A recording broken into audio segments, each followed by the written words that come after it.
Hello everybody, Patrick Nichols here, and I'm here with another really cool find, a 1970 Chevelle SS396 triple black 4-speed that was recently extracted from the woods here in western Arkansas. I heard about the car and decided to come down here and do a documentary on the car because it's such a special car. This car is a RPO L78 car.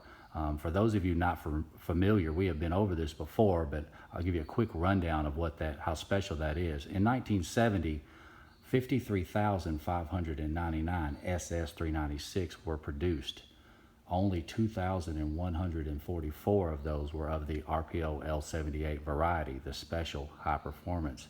They were only produced about roughly the first 90 days of production, and then that option was discontinued for the RPO LS6 454. So they're very special cars today, especially a triple black version. And for those of you that are not familiar with what triple black means, that means the car was black and it had a black vinyl top and black inside. So if it was black and just black inside with no black vinyl top, it would just be black. So this car is definitely a cool car, triple black, white stripes, cowl induction, 4-speed L78. This car was assembled at the Kansas City, Missouri assembly plant.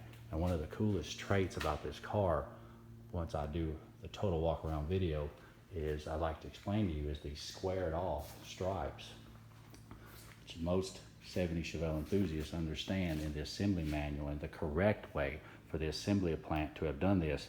The outer edges were to be curved and the insides were to be square. So the Kansas City, Missouri and the Arlington, Texas assembly plants were known to have messed that up or made a mistake and produced these cars for a while with the squared off stripes. A lot of collectors and restorers these days will go back and intentionally put the stripes back squared off to preserve and to show the assembly plant norms, which is really cool. It's a cool mistake today. I'm sure a lot of owners back in the day always wondered why their stripes were squared on both sides when most that they saw were rounded on the outer edges. You can see the molding under the headlights, which is correct for the early cars as well. So all L78 cars will be early cars. We've been over this before. Roughly the first 90 days of production, and then it was discontinued. So they're very special cars today. I will lift the hood now and discuss a few features under here. And you can see the car's cowl induction, which has the correct early version hood. The second version would have bigger. These insulation holes would be much larger, and there would be some impressions in the cowl induction seal as well. Again, it's a Kansas City, Missouri plant, so it will have metal ender fenders, which this car does. This car was parked in the woods since 1976 and just extracted in 2018, late January. You can see the high performance alternator has been changed, is no longer here. This car does have an 824BV, which is the 69 model upper fan pulley, which would be correct on an early car. So some cars come with that in the 70 model. And you can see the high performance lower pulley, the 291 and the 105DD power steering. The original engine to this car has been removed.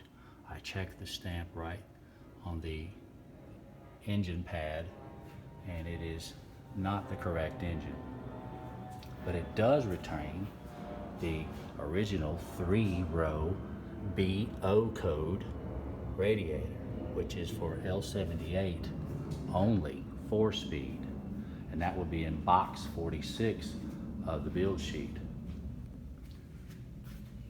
You can also see what looks to be the BB master cylinder, and the correct power brake booster is still intact. The Z-bar is intact, and it looks like the 756 windshield wiper motor is still in the car as well. And you can see the 70 model valve covers did live through the engine change. And one cool feature on the car, does have a 4492 list number carburetor, which most 70 Chevelle enthusiasts understand that that's correct for an automatic, but it is dated late. Carburetors are dated, for those of you not familiar of how a carburetor is dated, they're dated 1 through 0, 0 being October, and then A for November, and then B for December. So this carburetor is dated 0B2, which would be 70, B would be December, and 2 for second week. So that's a 71 carburetor, but the 4492 is correct for a special high performance automatic in this model year. Now let's do a rundown of the cow tag.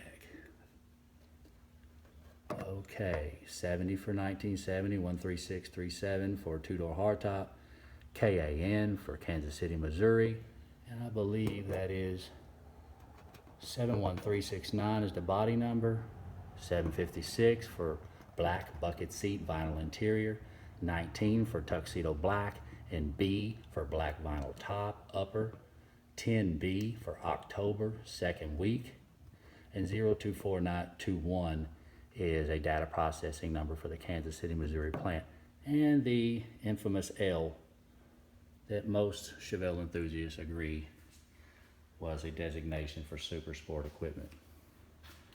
Really like this car. In the woods since 1976, an L78 70 Chevelle triple black Cal induction 4-speed. Try to circle the whole car for you and give you a really good idea of just what was found and pulled out of the woods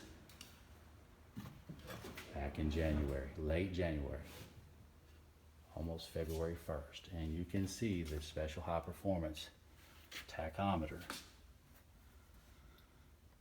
6500 redline, which is correct for the special high performance cars. Car came with just an AM radio, and it does retain, the car does have the upgraded M21 transmission and the KK coated rear axle, which is for the 410 positive traction. So this car is really equipped really well, the way you would want one, that's for sure. You really couldn't put a car much better together option wise than this one. The car does have some rust, as you would expect, being in the woods since 1976. But you can see the squared off stripes in the rear as well, which is really cool. Again, that was somewhat of a mistake made by the Kansas City, Missouri and the Arlington, Texas assembly plant.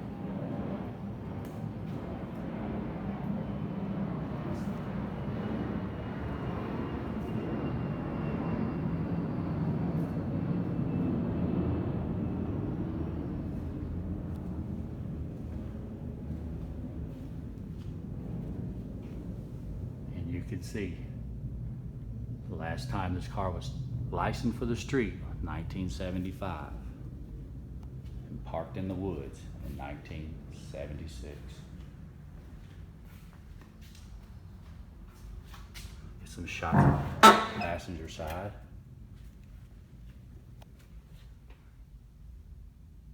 The bucket seats have been removed from the car, along with other items in search of the build sheet.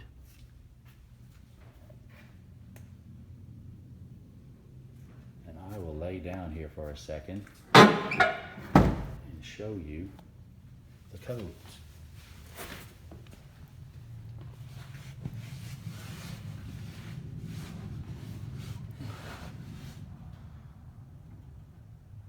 KK06, I believe that's a 12, so that'll be June the 12th, if I'm looking at it correctly, but it's definitely June.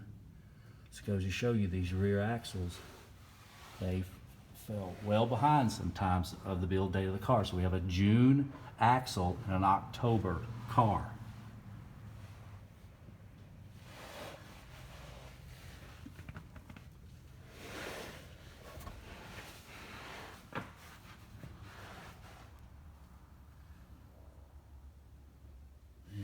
see the Muncie transmission, the upgraded M21. The P for Muncie, 0 for 70, P for September 25th, and B for M21. Really cool stuff. Get you an idea of the floor pans and the rest of the car.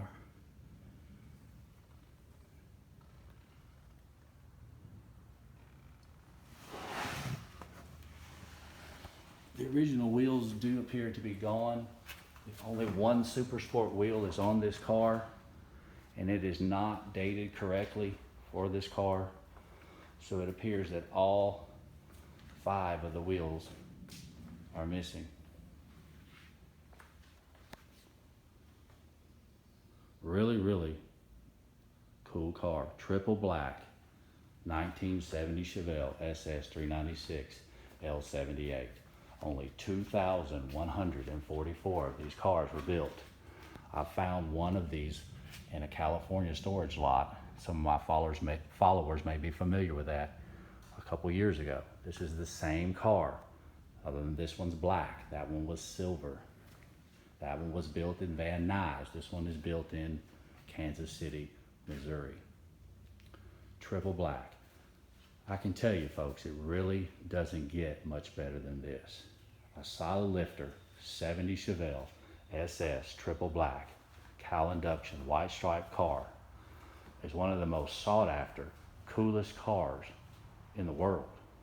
It's a really, really, really unbelievable find.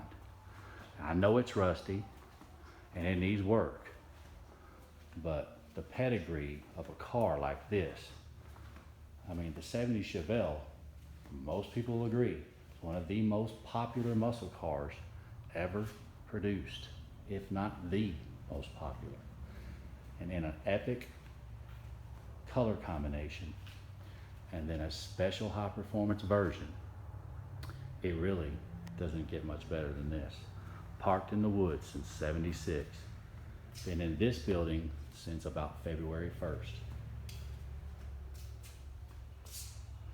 Tack engages, special high performance, tachometer with a high red line, 4-speed bucket seats, power steering, black with white stripes. Super cool car. Still retains the valve covers, still retains the high performance pulleys, the original radiator, and a few other items. Really cool car. And I love